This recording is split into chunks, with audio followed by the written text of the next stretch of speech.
Hey everyone, number 95 in my 100 greatest songs of all time is Not Like Us by Kendrick Lamar.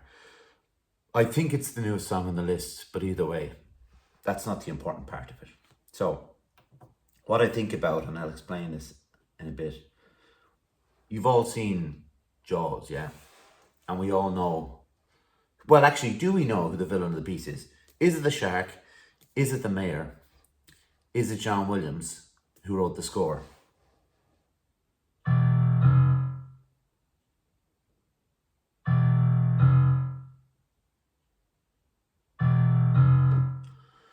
First time you seen Jaws, you probably remember. First time you saw Jaws, apologies. You probably remember that piece of music. It's E to F. That's all it is. But it's so effective to what it's doing, and it would give you nightmares, or remind you, or bring you, give you that sense that music and film can bring you back into that moment when you first felt that fear. And where am I going with this? You might ask. Well, I'll tell you now. This is where I'm going. I think about Drake. When I hear Not Like Us, it's very hard not to, because it's a serious jab at him. But I imagine what we think of the Jaws music, he thinks of this.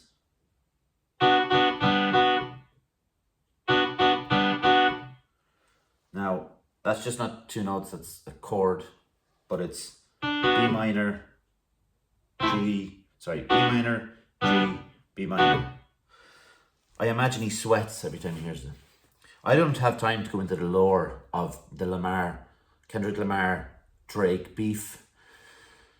But if it ran for a while, Kendrick Lamar ended it the day he released Not Like Us, a song that would go on to win Record of the Year at the Grammys. I think it won 5 Grammys. It's an absolute obliteration of the beef that was supposed to drag on, or I guarantee it helped the record sales, obviously. But if you listen to something like Meet the Grahams by Kendrick Lamar, you would think that would be enough. It's like that gif, he's already dead. That's what Drake was at this point. It starts with that, just, music-wise, it starts with just that. Sorry. But before it kicks in, this is where it goes back to the idea of Jaws and horror. You hear someone say, "Psst, I see dead people," throwing back to the Sixth Sense. But this is the idea that Kendrick was now going to kill Drake through song, actually. He flows through the song amazingly, and I can't possibly break down everything he says, but his use of language anyway is amazing. Kendrick Lamar, he's won a Pulitzer Prize and all that already for his music. He talks first of all about Mustard being on the beat, who's the producer. He says, "Man down calling amber lamps," which I love the phrasing of it. There's certain words I cannot say, obviously. But he starts off in kind of a smooth way of rapping, his way of rapping. But as he gets on, he starts to get really irritated in his way he's doing it. And obviously that's a form of acting in itself, the way he's doing it. But he's really going for it. But my favorite bit of wordplay in the whole thing is, "How many ops you got? I mean, it's too many options. I'm finna pass on this body. I'm John Stockton." I grew up watching the NBA in the 90s. John Stockton was one of the greatest assisters in the history of the NBA. He played for Utah Jazz. "I'm finna pass on this body, I'm John Stockton" is an absolutely outrageous line. And then he follows it up with, "Beat your ass and hide the Bible if God watching." He's not like indirectly he's coming at Drake. He's not directly coming at Drake. So the idea of you could think, if you weren't in the know, like me, you could think that he's not talking about Drake in this particular song. But it doesn't take long before he literally says, "Say Drake, I hear you like him young. You better not ever go to cell block 1. To any bitch to talk to him and they in love, just make sure you hide your little sister from him. So a lot to unpack. Drake has been accused of some underage things or on the line, or I'm not really too sure of how much, and I don't really want to go into it in this. We're talking about the song. I don't want to talk about Drake in that way, but he kind of pushes aside the idea that this could be liable or anything, because he goes into another one of Drake's friends. They tell me Chubb's the only one that get your They tell me Chubb's the only one that get your hand me downs, and party at the party playing with his nose now. And back I got a weird case. Why is he around? Certified lover boys, certified pedophiles. That's one verse from the Say Drake. If you watch Kendrick at the Super Bowl of that year, he everybody's waiting for this song. He had won at the Grammys, and probably the most famous line in the whole thing. Why you trolling like a bitch? Ain't you tired trying to strike a chord? And it's probably A minor. And everybody sang that at the Grammys. It came on, and Drake was not happy.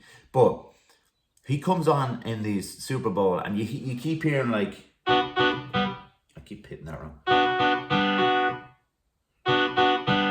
But then it'll stop and they kind of tease the crowd and it goes back. And eventually he starts playing it. He goes like this, right? I'll do my best impression of him. He goes, "Say Drake." Like it's like this sudden movement towards. He looks straight down the camera, smile on his face, going for him. If anybody thought, in front of the biggest crowd that America gets, I suppose, for a sporting event, that he was going to hide this song or like maybe leave out that verse, they were very much mistaken.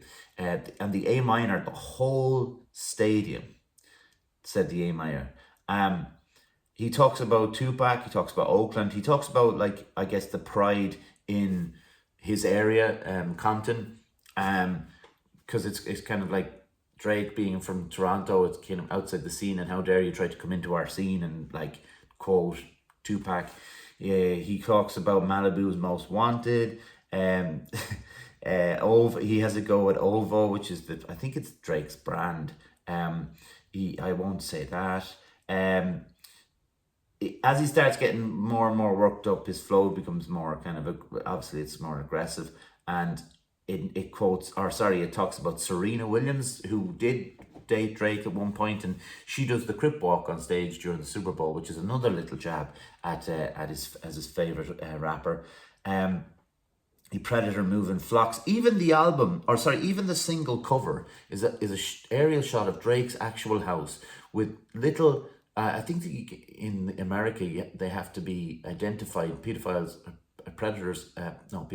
have to be identified, and they are by a marker. And he's got loads of them dotted over Drake's house.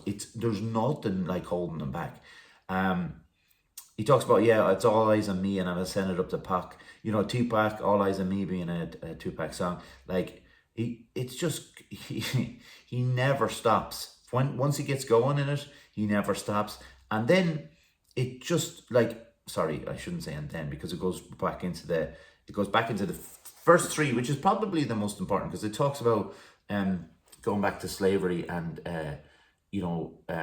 Kendrick's thoughts on what maybe Drake thinks of it.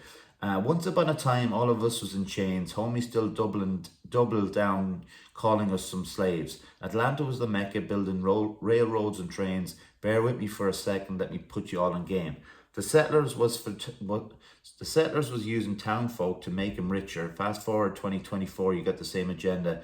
You run to Atlanta when you need a paycheck, when you need a check balance. Let me break it down for you. This is a real challenge.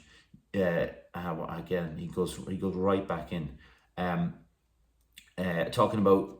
He mentions 2 Chainz. He mentions Little John. No, not Little John. Can't remember the other guy. But like about Drake going off with someone's girlfriend and then apologizing, getting the guy's face tattooed on him, and just there's another line.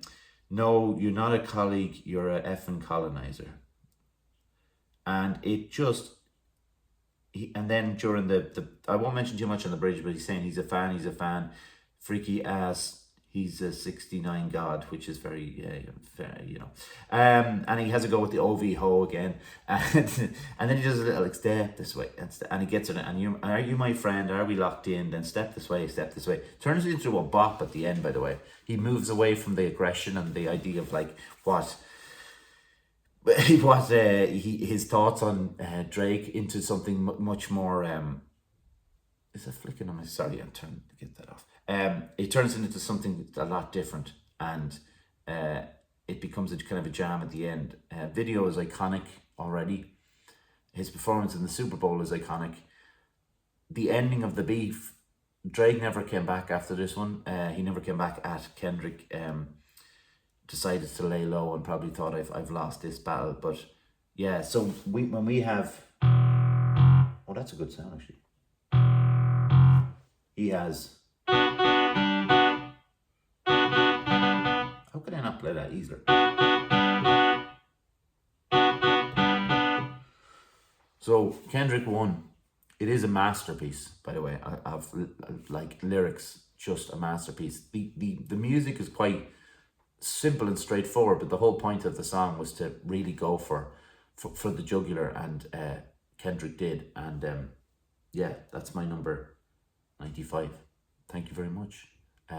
Subscribe if you haven't done so already. See you later.